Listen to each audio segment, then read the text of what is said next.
South Africa के किस mine से जुड़ सकते हैं KGF 3 के तार? गोल्ड के अलावा और किस चीज की स्मगलिंग कर सकते हैं रॉकी? हेलो गाइस, आप देख रहे हैं बॉलीवुड स्टूडियो और मैं हूं अंकिता। खून से लिखी हुई कहानी है ये, स्याही से नहीं बढ़ेगी।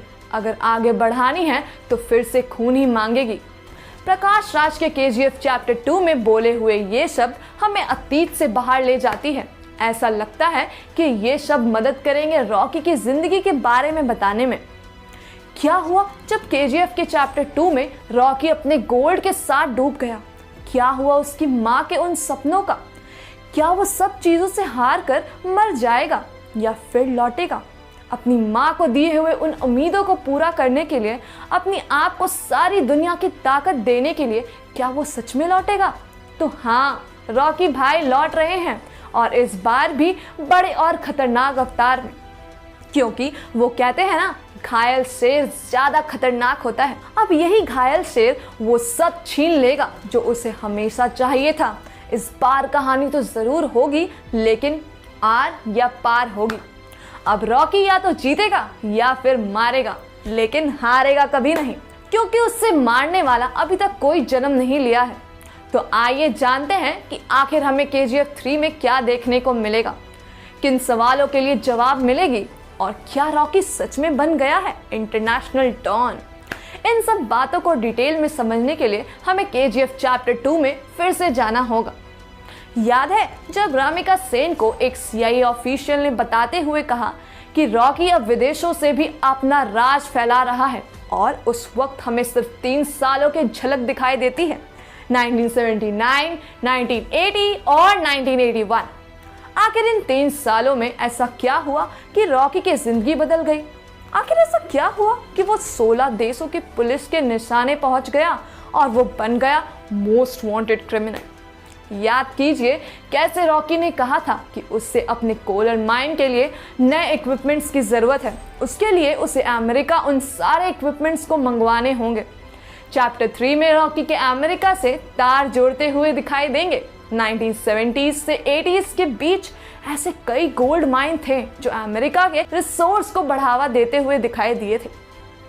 कुछ तो आज भी गोल्ड प्रोड्यूस करते हैं, जिनमें से नेवादा गोल्ड माइन भी शामिल है। लेकिन रॉकी अमेरिका पहुंचेगा कैसे? क्या उसके पास वीजा है? जाहिर सी बात है, जब आपके कॉन्टैक्ट्स बड़े हो तो आपको इस बात का कोई फर्क नहीं पड़ता कि आप अपनी मंजिल तक कैसे पहुंचेंगे। सारा काम तो आपके कॉन्टैक्ट्स ही कर देते हैं।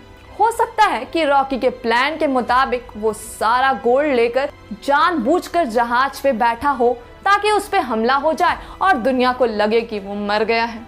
वहां अंदर ही अंदर उसकी कोई मदद करेगा उसे अमेरिका जैसे देश तक पहुंचाने में, जहां की रॉकी अपनी आइडेंटिटी को बदलकर अपना बिजनेस फैलाता जाएगा और धीरे ही धीरे एक देश से दूसरे देश तक उसकी पकड़ बन जाएगी। अमेरिका में 70s के दशक की बात की जाए, यहाँ आज के युग की, लेकिन रॉकी जैसे और उससे बड़े बेनिफिट्स माफिया का राज वहाँ पे आज भी कायम है। क्या पता रॉकी की मदद उन्हीं माफिया से कोई एक कर दे। अमेरिका में सबसे ज्यादा गोल्ड की स्मगलिंग शिकागो या फ्लोरिडा बेस्ड थी, जो पीरो के रास्ते गोल्ड को US से लाया जाता था। वहीं सबसे ज्यादा माफियाज और स्मगलर्स न्यूयॉर्क जैसे बड़े शहर में रहते हैं। हो सकता है उन्हीं में से कोई एक अपने फायदे के लिए रॉकी की मदद करते हुए नजर आता है। क्या पता बदले में उसे इंडिया के कोलर गोल्ड फील्ड से रॉकी के थ्रू फायदा उठाना हो। कहानी कुछ भी हो सकती है। जब यहाँ पे बात 16 देशों की हो रही है तो सबसे ज्यादा गोल्ड तो साउथ अफ्रीका में होता है। जब ब्रिटिश राज ने हमारे देश को लूटना शुरू किया था, उस दौरान वो साउथ अफ्रीका में अपनी पकड़ बना चुके थे। तो साउथ अफ्रीका के कुछ गोल्ड फील्ड 19th सेंचुरी से लेकर आज भी एक्टिव है।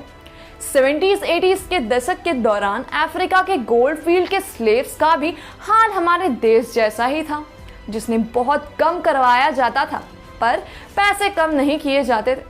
साउथ अफ्रीका के एनगैलो गोल्ड अशांति स्मिथिंग गोल्ड माइन, जिसे आप एनगैलो गोल्ड माइन भी कह सकते हैं, वो साउथ अफ्रीका के जोहान्सबर्ग में मौजूद है और ये माइन दुनिया के सबसे डीपेस्ट माइन है। जब KGF दूसरा सबसे बड़ा गोल्ड माइन थे, तो जरा सोचिए साउथ अफ्रीका बेस्ड ये माइन रॉकी या कितने ध्यान अपनी ओर खींचेगा। जहां दूसरी तरफ कुसलास्लेटू गोल्ड माइन भी साउथ अफ्रीका के जोहान्सबर्ग में स्थित है और हो सकता है कि ये भी KGF चैप्टर 3 का हिस्सा बन सके। वहीं रॉकी तो सिर्फ और सिर्फ सोना चाहिए, पर 70s और 80s के दशक में विदेशों में, खास एक अमेरिका और यूरोपियन देश में गोल्ड से ज्यादा ड्रग्स की स्मगलिंग की जाती थी। तो क्या पैसों के लिए रॉकी भी इन चीजों में शामिल होगा, या फिर उसकी सोच तब भी गोल्ड पे ही टिकी होगी? वैसे तो सिर्फ गोल्ड माफिया बनकर वो पूरे 16 देशों में मोस्ट वांटेड नहीं बन सकता है, वो भी तब जब बहुत से देशों में गोल्ड माइन उतनी ज्यादा एक्टिव ही नहीं है। और वही रॉकी को चाहिए पैसा और पावर। हो सकता है इस वजह से वो खुद को दूसरी इल्लीगल चीजों में इंडल्ज कर ले, जो जल्द ही उससे बाकी देशों की पुलिस डिपार्टमेंट के निशाने पे ला दे। तो आज के वीडियो में बस इतना ही, और अगर आपको हमारा ये वीडियो पसंद आया हो तो इसे लाइक और शेयर करें, साथ ही हमारे इस चैनल को सब्सक्राइब करना ना भूलें। तो मिलते हैं फिर हम अगले वीडियो के साथ। धन्यवाद।